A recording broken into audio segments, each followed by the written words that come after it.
됐나 봐요. 네, 오늘은 즐거운 우리 가정, 룻기 4장 13절에서 17절의 말씀을 통해 이 의미를 한번 깨달아 보도록 하겠습니다. 네, 5월은 가정의 달이죠.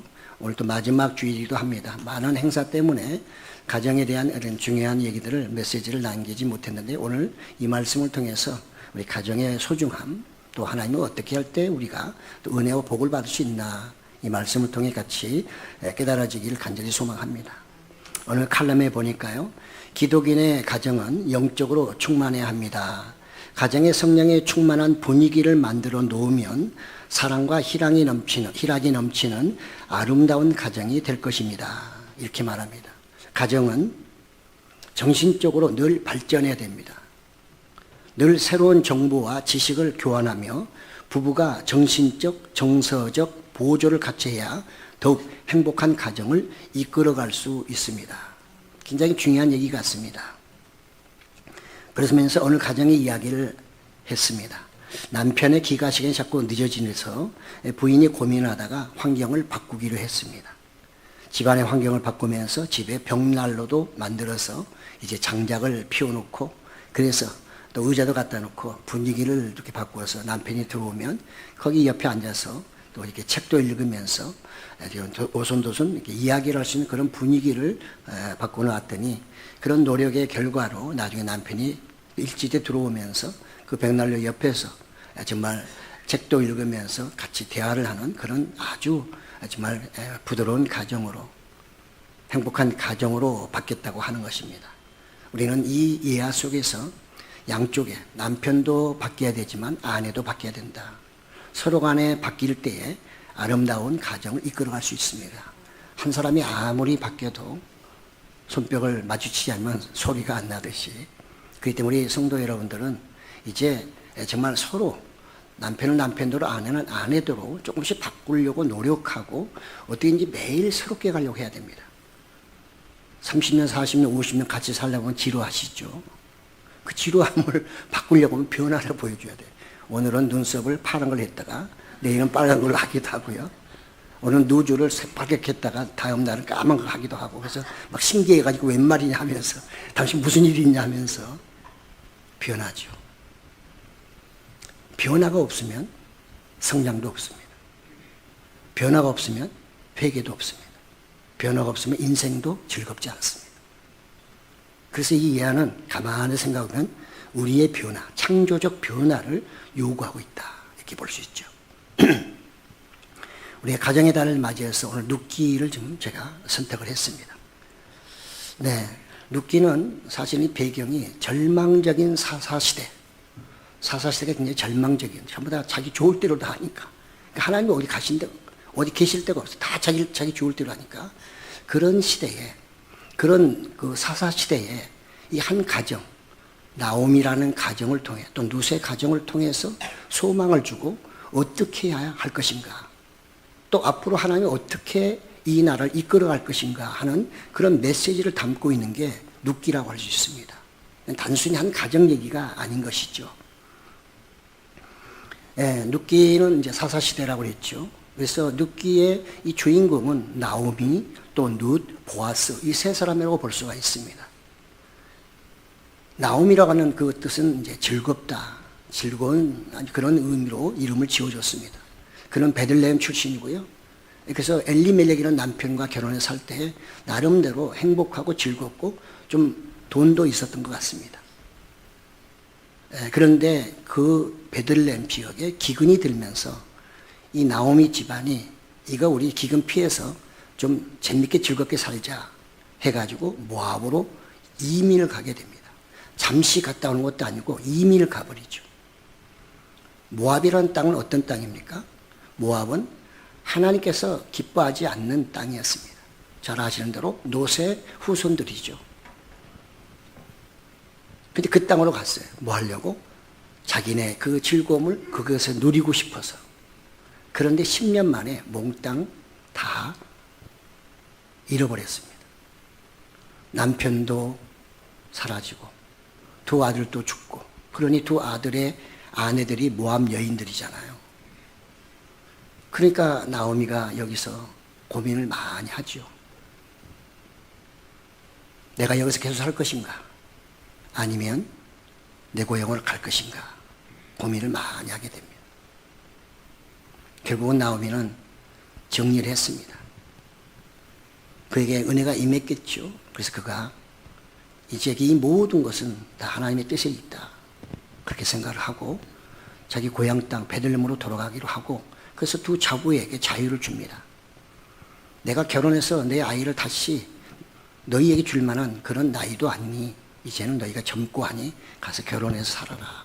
이렇게 그들에게 자유를 줄 때 이제 그 중에 두 며느리 중에 이 룻이라는 이 며느리는 아닙니다. 나는 끝까지 시어머니를 따라가겠습니다. 이렇게 말을 해서 결국은 이제 이 룻과 나오미 시어머니가 둘이서 베들레헴으로 돌아오게 되죠. 동네 여인들이 돌아오는 그 나오미를 보고 이게 누구야? 이민 같은 나오미 아니야? 하면서 굉장히 반겨합니다. 근데 나오미의 말이 심각합니다. 나를 나오미라 하지 마.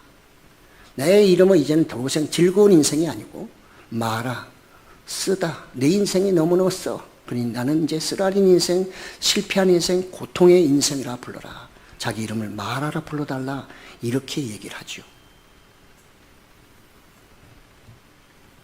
룻은 모압 출신이라고 말씀드렸고요. 총에 참석할 수 없는 민족이었습니다. 그런데 룻은 그의 신과 나가서 그 주신이 바로 그모스라고 하는 신입니다. 이 신을 다 버리고 내가 시어머니가 믿는 여호와 하나님을 섬기겠습니다. 그래서 개종을 하죠. 그러니까 우리가 이런 부분들을 잘 이해를 해야 됩니다. 룻이 왜 축복을 받게 됐나 하는 것이죠. 룻은 개종을 해서 만물이 창조자 생사화복을 주장하시는 하나님을 신으로 받아들이게 됩니다. 그래서 시어머니와 함께 베들레헴에 도착하게 되죠.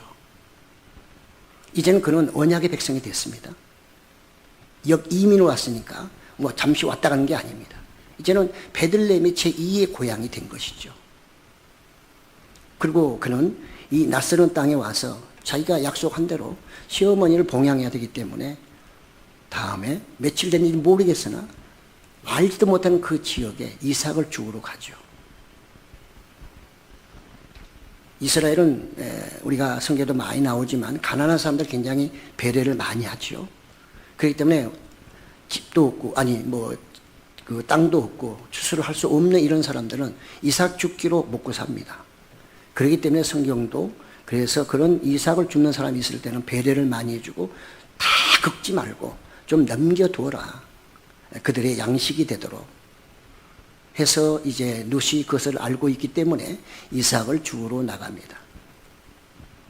처음 온 땅, 그리고 알지도 못하는 사람들, 그리고 이방인, 이런 신분을 가지고 그가 이삭을 주우러 갈 때 나오미가 물어보지요. 얘야, 너 어느 집에 어느 밭에 가서 이삭을 주우려고 하느냐? 룻이 대답합니다. 발 닿는 대로 가겠습니다. 발 닿는 대로. 하나님이 그의 그 마음을 붙잡아 주시고 그의 발걸음을 인도해 줬다고 밖에 볼 수가 없는 거죠. 우리는 신앙인이니까. 그래서 그가 간 곳이 바로 보아스의 밭이었습니다. 그가 그걸 알고 간 것이 아니고 그가 발 닿은 곳이 바로 보아스의 밭이었습니다. 그곳에 가서 이제 주울 때 아주 열심히 주우는 것을 보게 되고 마침 주인이었던 보아스가 그 밭에 오게 되죠. 그 이상한 여인이 와 있으니까 누구냐고 물어보니 바로 여기 와 있는 나오미의 며느리입니다. 모압 사람입니다. 보아스는 잘 압니다. 엘리멜렉이라는 나오미의 남편, 그 집안을 잘 알고 있어요. 그리고 베들레헴은 조망만한 그 땅이잖아요. 그러니까 서로 간에 잘 할 수 있는 거죠. 그런데 이 보아스가 특히 이 룻에게 아주 배려를 많이 해줍니다. 보통 사람 같으면 그래? 그렇게 끝날 텐데 대단히 배려를 많이 해. 그래. 불러가지고 당신 오늘부터 이 추수 끝날 때까지 다른 밭에 가서 주지 말고 여기서 계속 주어라. 그리고 또 자기 일하는 사람들이 불러서 물 먹고 싶다면 물을 주어라. 물 한 잔 엄청나게 비쌉니다, 여러분. 우리나라에서 물이 쉽지만 거기서 물 한 잔 먹는다는 것은 이거는 엄청난 거잖아요. 야곱의 우물까지 가는 건 보통 문제가 아니겠죠. 거기에 가지도 못하겠지만 어떻게든 간에 그 물 한 잔을 준다고 하는 것은 큰 배려거든요. 거기에다가 또 자기가 나중에 다른 것도 주면서 시어머니한테 갖다 줘라. 이렇게 말하죠. 우리가 여기서 요즘에 시어머니와 며느리 간에 좀 그렇게 그렇고 그렇잖아요. 우리 신앙인은 그렇게 살면 안 됩니다. 쉽지는 않지만 룻과 나오미와 룻이 좋은 관계로 발전할 수 있었던 것은 바로 소통이었어요. 룻은 정말 젊은 사람이 가서 이삭을 줍고 하루 종일 그 더운 그 날에 가서 준다는 게 쉽지 않잖아요. 짜증도 날 거 아니에요. 그리고 자기가 약속을 해서 오긴 왔지만 시간이 흐르고 한다면 그게 기쁜 일만은 아닐 거 아니에요. 그러면 갔다 와서 어떻게 했어요? 시어머니 밥 해드리고 그냥 자기 방에 가더니 뭐해서 혼자 쉬겠죠. 그런데 룻은 그렇지 않았어요. 룻은 그날에 일어난 모든 얘기를 시어머니에게 다 얘기해 줬습니다. 이게 룻이 복을 받을 수 있는 길이었어요. 룻에게는.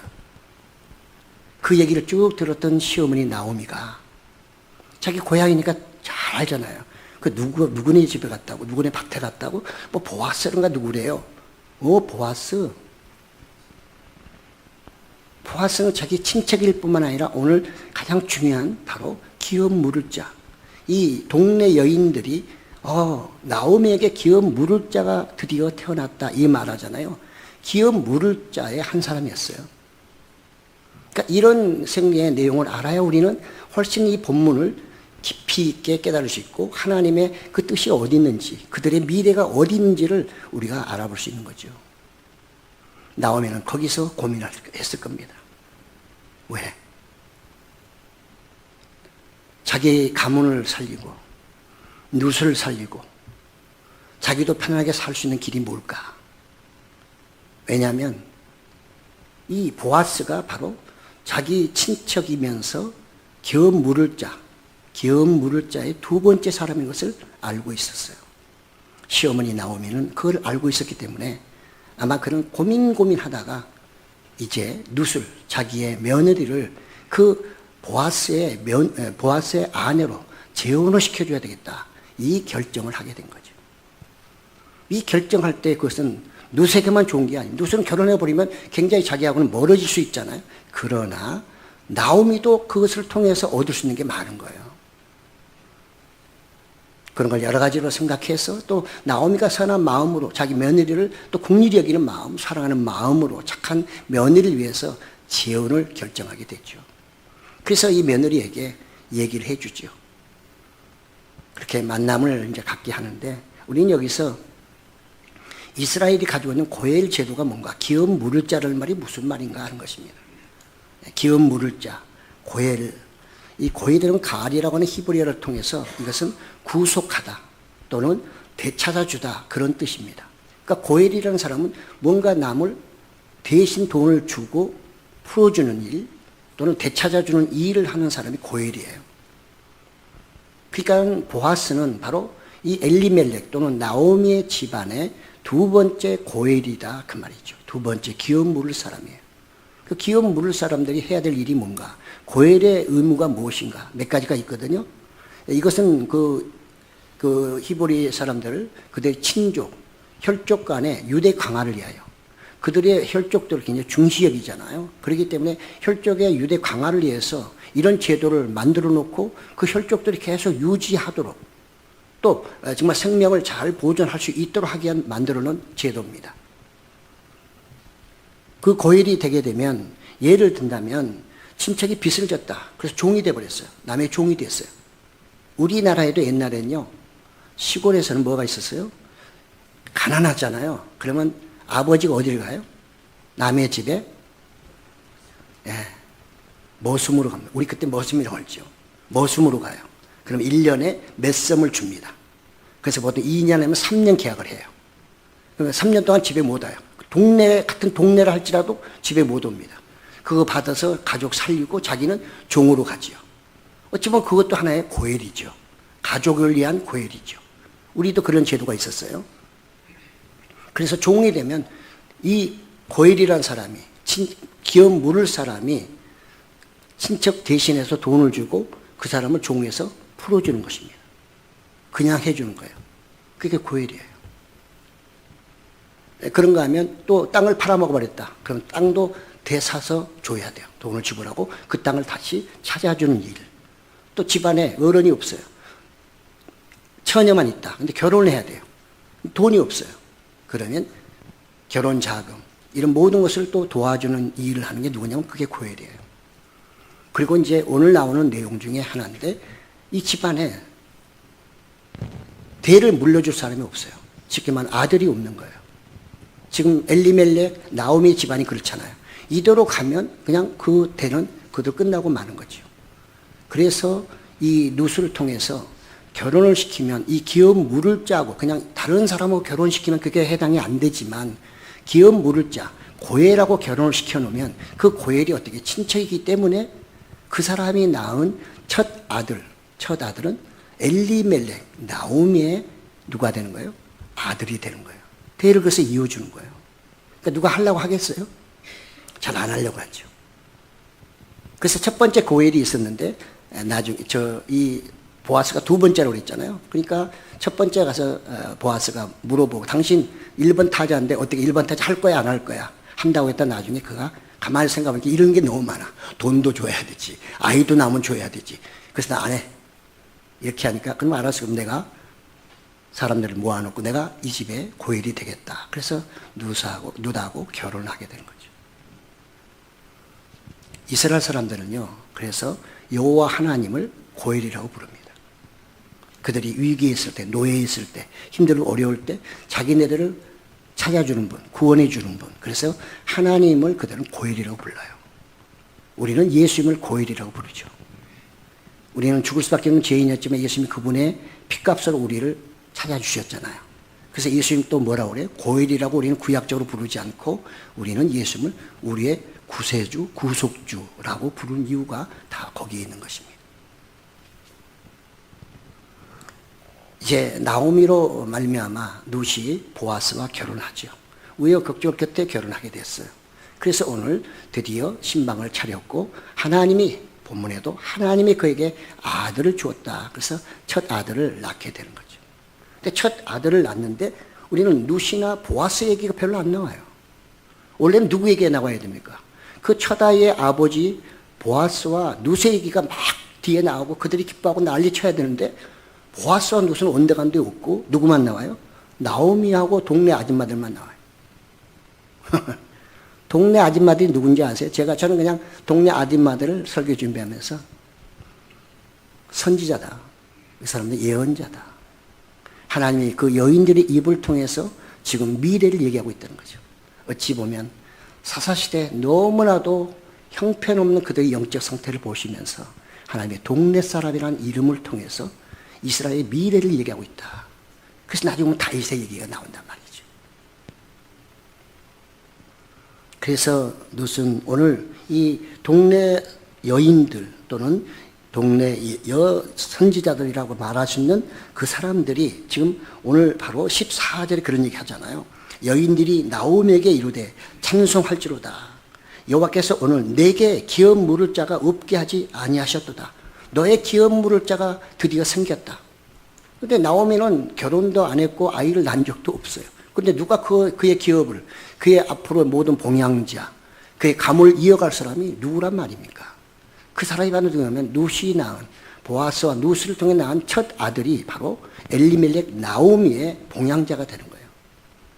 그러면서 이 동네 사람들이 그를 내서 뭐예요? 찬송하는 거죠. 그래, 참 나오미 당신에게 이런 기업 물자, 당신의 이제 정말 대를 이을 자가 당신에게 있으니 참으로 얼마나 감사한 일인가. 그러면서 그들이 뭐예요? 막 유명해지라고 축복도 하잖아요. 그리고 그들은 유명하라고 축복해 주는 게 아니라 뒤에 보면 뭐가 나와요? 이름까지 지어줘요. 그 동네 이웃들이 이름을 지어줘요. 누가 이름을 지어줘야 돼, 원래는? 이름은 원래 지으려면 보아스가 짓든지 뭐 정정하면 나오미가 지어야 되는데 동네 사람들이 이름까지 지어줘요. 그러니까 그 동네 사람들, 동네 여인들은 단순한 여인들이 아니라는 것을 우리가 알 수가 있는 거죠. 그만큼 사사시대의 어두움을 이런 표현을 통해서 우리에게 알려주고 있다는 거죠. 하나님은 필요할 때 다양한 사람들을 사용하는 것을 우리는 알 수가 있는 것입니다.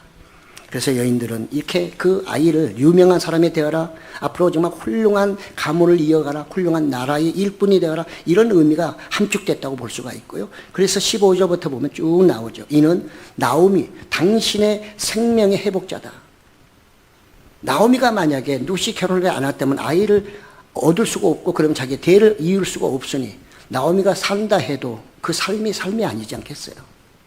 젊은 며느리가 날마다 가서 이삭 주워가지고 밥 해주면 그 밥이 얼마나 참 마음 아픈 밥이겠어요. 제대로 넘어가겠어요. 정상적인 사람이라면. 그렇잖아요. 자기 따라온 거, 그 다음에 이삭 주워서 그 밥을 해줄 때, 그 밥상에 앉았을 때 그 시어머니의 마음이 어떻겠어요? 그런 밥 안 먹어도 돼요. 왜? 자기 봉양자가 생겼기 때문에. 어찌 보면 고엘이 이 아이도 되지만 또 정말 이 나오미에게는 보아스도 되는 거죠. 보아스를 통해서 아이를 얻게 됐으니까요. 그래서 이 여인들은 봉양자라고 말합니다. 그리고 사랑한다. 7 아들보다 더 귀한 며느리 룻을 얘기하고 있어요. 그래서 16절에 그런 의미에서 나오미가 아기를 받아 품에 품고 그의 양육자가 되었다. 이 양육자를 말은 어머니 또는 보모라는 뜻입니다. 그러니까 나오미가 어머니예요. 이런 과정을 통해서 이제는 그들이 다 알고 있는 거예요.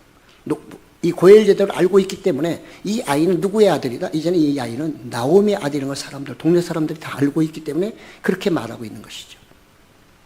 그래서 이제는 엘리멜렉의 대를 이어감으로 그 가문이 이제 새롭게 또 연결되는 것을 볼 수가 있고요. 그래서 17절에 그의 이웃 여인들이 그에게 이름을 지어줬죠. 이게 장명인 건 아무나 하는 게 아니잖아요. 예.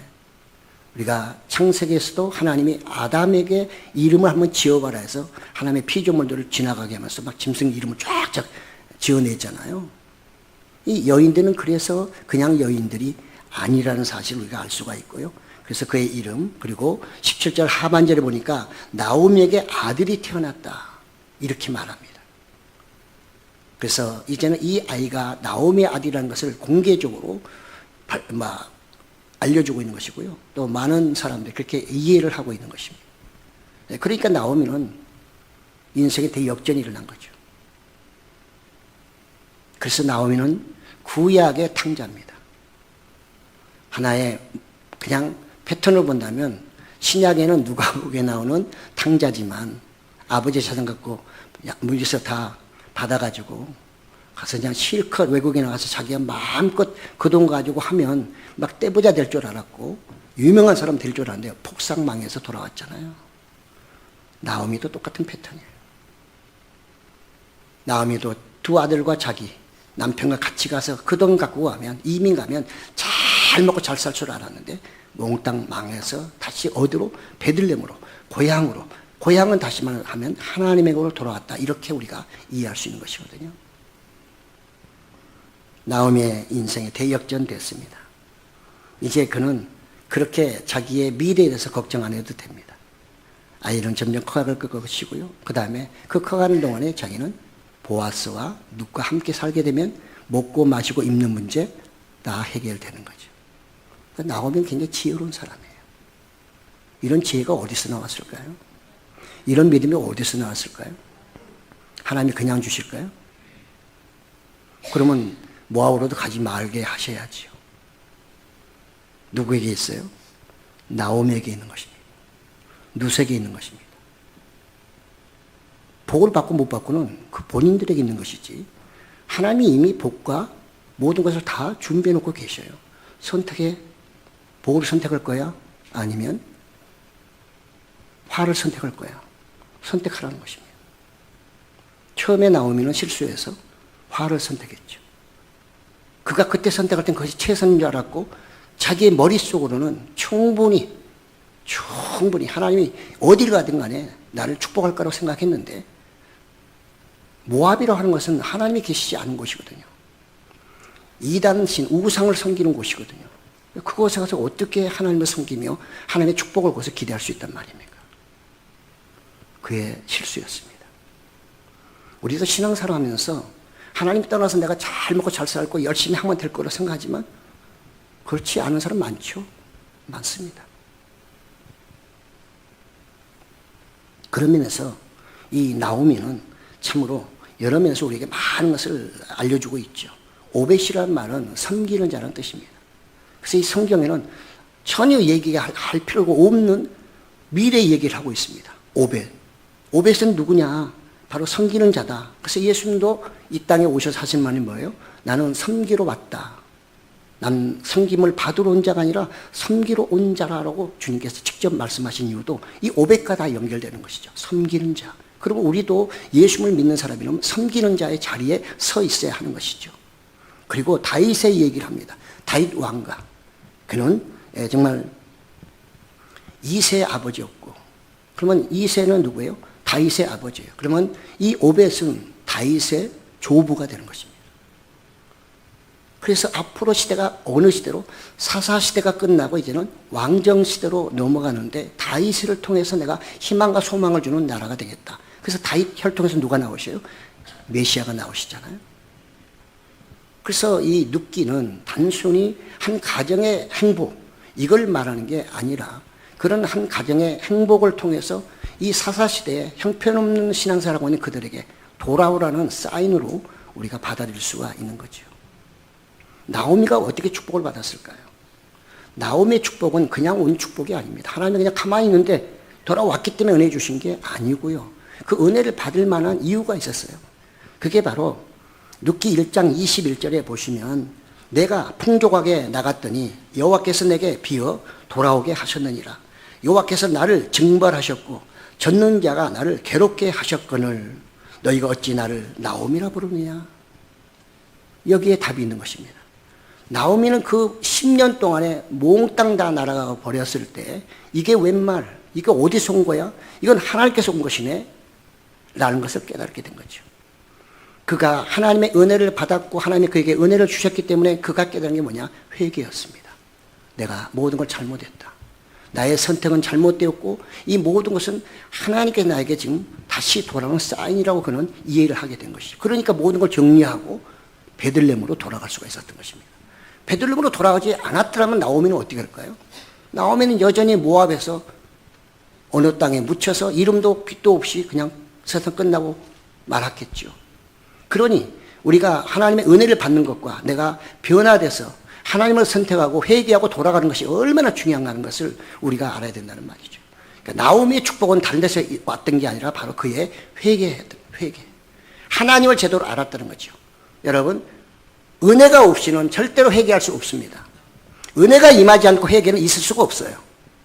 그렇기 때문에 우리가 회개한다는 말은 하나님의 은혜가 나와 함께한다는 뜻입니다. 은혜가 임할 때 회개하고 그때 깨달아지고 눈물 돌리며 용서해달라고 할 수 있는 거죠. 탕자도 마찬가지잖아요. 자기가 나중에는 지엄 열매까지 먹으면서 어떻게든지 아버지한테 안 가보려고 했어요. 끝까지 버텨보려고 했지만 그거마저도 먹을 수 없는 상황. 있으면 그대로 있으면 그거 죽어버리는 거예요. 죽느냐 사느냐 그 기로에서 내가 왜 죽어? 우리 아버지가 계신데 깨닫고 돌아오잖아요. 그 성경은 뭐랍니까?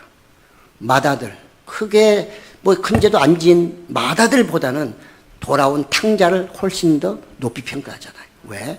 그는 회개하고 아버지가 누군지 진정으로 알았던 사람이에요. 나오미도 그 상황을 통해 하나님이 누구신지를 안 거예요. 축복과 저주는 하나님의 손에 있는 것이지 내가 선택할 길이 아니라는 것을 그가 알았기 때문에 동네 여인들이 나오미라고 부를 때 내가 어떻게 나오미가 될 수 있겠느냐.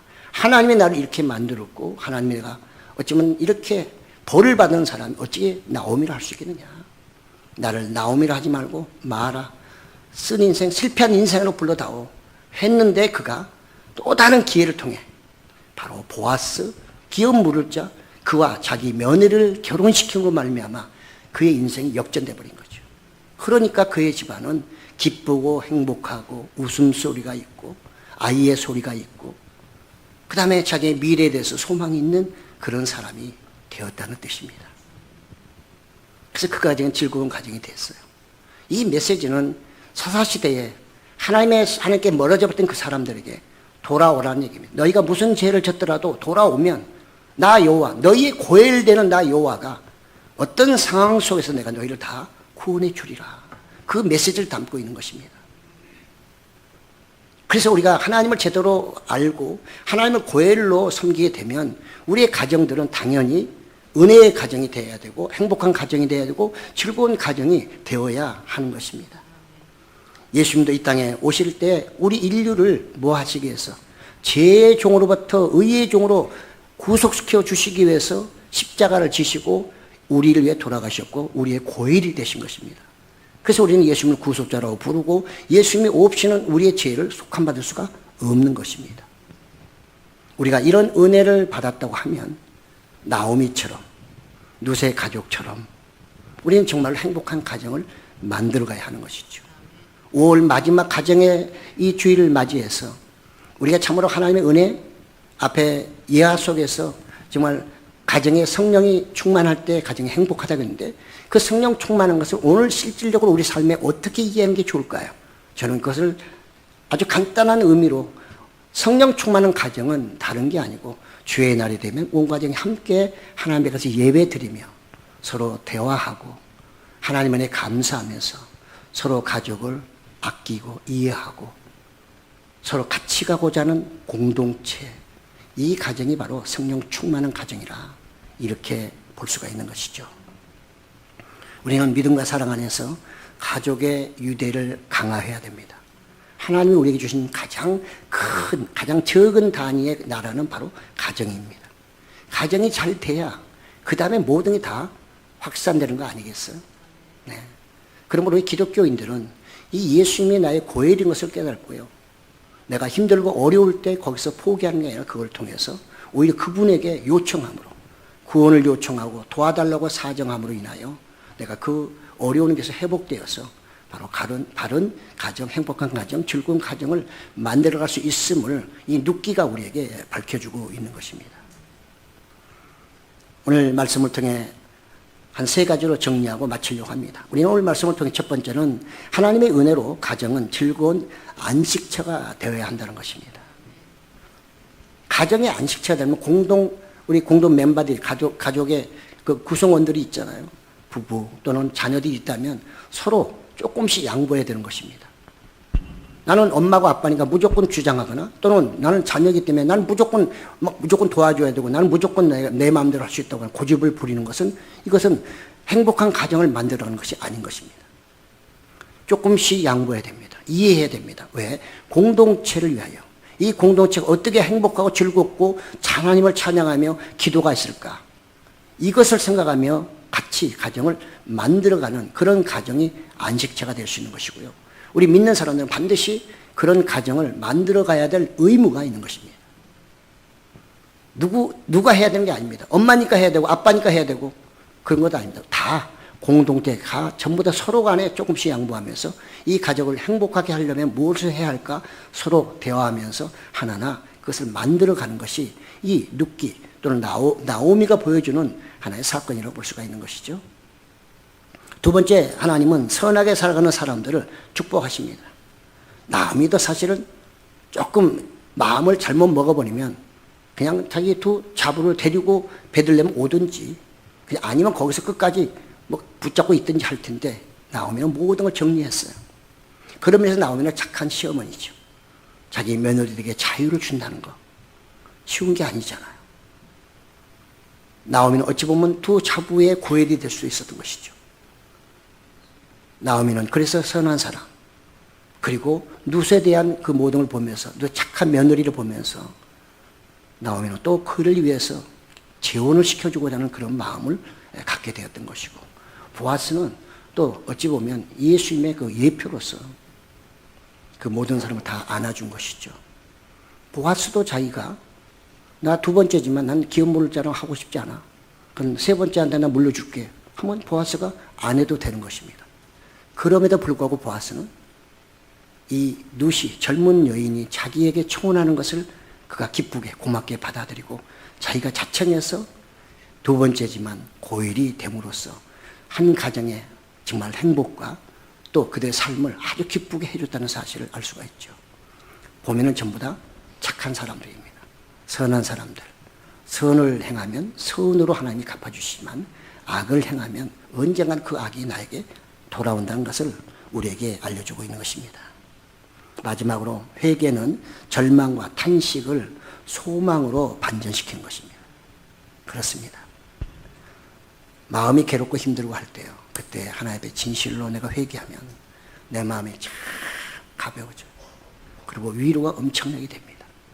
그렇게 편안할 수가 없어요. 누가 갖다 채워주고 막 돈 줘서 위로가 되는 게 아니고 회개 그 자체로 그 회개를 통해 하나님의 은혜가 들어오기 때문에 그로 인해서 내가 대단히 마음이 기쁘고 즐거워지는 것입니다. 아마 여러분들도 경험 많이 하셨으리라 생각합니다. 그렇습니다. 회개라고 하는 것은 하나님을 절대적으로 신뢰할 수 있고 그분의 은혜를 내가 받아들인다는 뜻입니다. 그러므로 저는 회개와 정말 은혜는 동전의 양면과 같다. 동전의 양면과 같다. 은혜 없는 회개는 있을 수가 없고 회개 없는 은혜 또한 있을 수가 없다는 것이죠. 사사시대 그 대표적으로 나오미가 처음에는 자기 멋대로 살아봤지만 안 되더라는 것입니다. 다 잃어버리고 다시 하나님께 왔을 때 그가 다시 모든 걸 회복하는, 그래서 동네 이 여선지자들을 통해서 그가 가문이 앞으로 잘 될 것, 그의 그 아들 오벳이라는 아들을 통해 앞으로 다윗 왕가가 이루어질 것, 메시아가 오게 될 것을 그 여선지자들을 통해서 예고하고 있다는 것입니다. 이 모든 걸 누가? 하나님께서 나오미에게 은혜를 주셨는데 나오미의 회개를 통해 하나님께 돌아왔을 때 회복도 되고 생명을 얻게 되고 소망 있는 삶을 살게 되었고, 이것이 이스라엘의 그 많은 사람들에게 알려졌을 때 주변의 많은 사람들이 얼마나 은혜가 넘치는 그런 이야기가 되지 않았겠습니까? 사랑하는 성도 여러분, 우리는 실수할 수 있어요. 또 잘못될 수도 있습니다. 중요한 것은 거기서 머물러 버리면 안 됩니다. 우리에게는 거기서 머무르는 게 아니라 그걸 이길 수 있는 회개가 있고 하나님의 은혜가 있기 때문에 그 은혜를 통해 회개함으로 새로운 길로 나가야 하는 것입니다. 새로운 길로 우리는 더욱더 발전해 나가야 하는 것이죠. 그래서 바울은 그걸 깨달았기 때문에 누구든지 그리스도 안에 있으면 새로운 피조물이라고 말하고 있는 것입니다. 새로운 피조물이 됐을 때 기쁠 수밖에 없고 즐거울 수밖에 없고 생명이 넘칠 수밖에 없고 하나님을 찬양할 수밖에 없고 기도할 수밖에 없고 복된 가정이 될 수밖에 없는 것입니다. 이런 은혜가 여러분에게, 여러분 가정에 늘 충만하시기를 예수님의 이름으로 축복합니다. 아멘. 주님 감사